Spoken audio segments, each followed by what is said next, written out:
The emergency beacon had been silent for 3 hours. Cadet Sarah Chun pressed her palm against the cold bulkhead of the derelict cruiser Valiant's end, feeling the subtle vibrations that meant the life support systems were still functioning barely.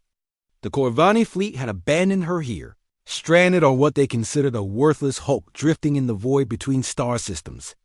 They had underestimated humans before. It never ended well for them.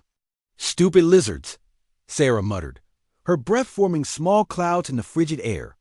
The Corvani had taken her prisoner during a border skirmish, dismissing her as a mere cadet unworthy of ransom or exchange.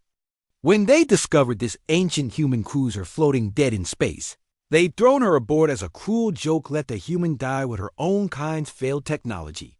Sarah had been on the derelict for 6 hours now, and she'd spent every minute of it learning. The Valiant's end was old perhaps 2 centuries, but she was still beautiful.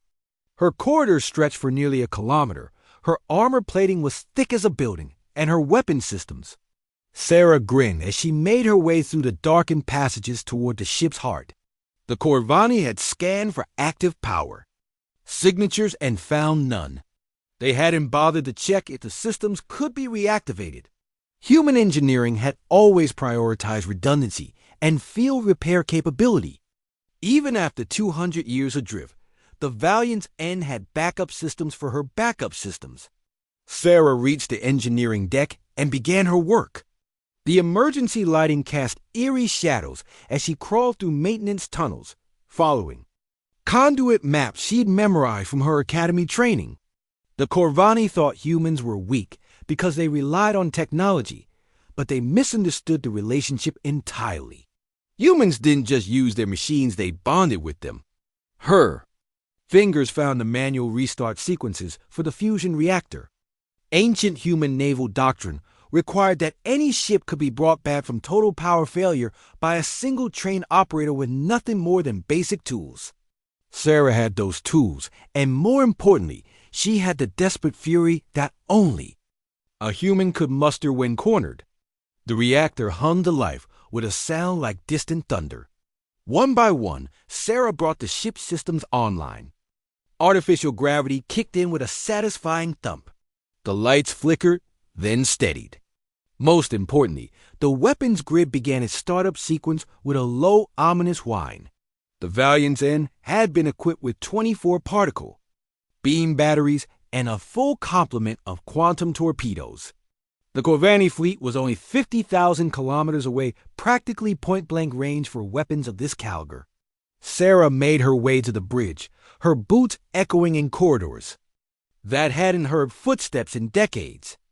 The command chair was covered in dust, but when she settled into it, the haptic interfaces recognized her touch and began downloading tactical data directly into her neural implants.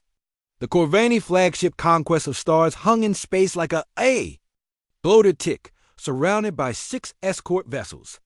They were holding position, probably debating whether to salvage anything from the human derelict before moving on.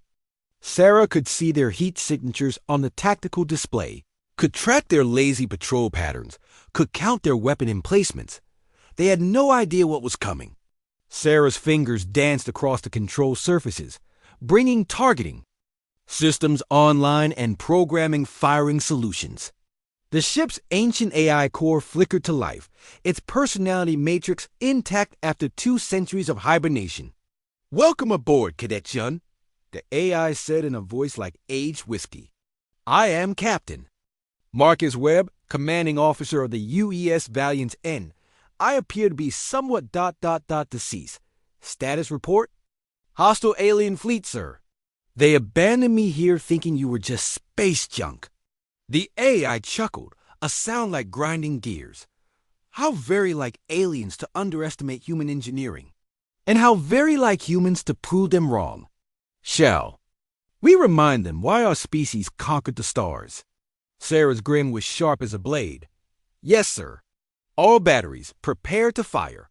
The Valiant's end shuddered as her massive engines came online for the first time in 2 centuries. Sarah felt the deck plates vibrate under her feet as the ship's ancient bones remembered their purpose. The cruiser had been built for war, and war was what she would have. "Setting course for the Flagship," Sarah announced, her voice carrying across the empty bridge to the ghosts of the past. "All hands, prepare for combat." The particle beam batteries swiveled in their mounts, tracking targets with mechanical precision. The torpedo tubes loaded their quantum warheads with soft, deadly clicks.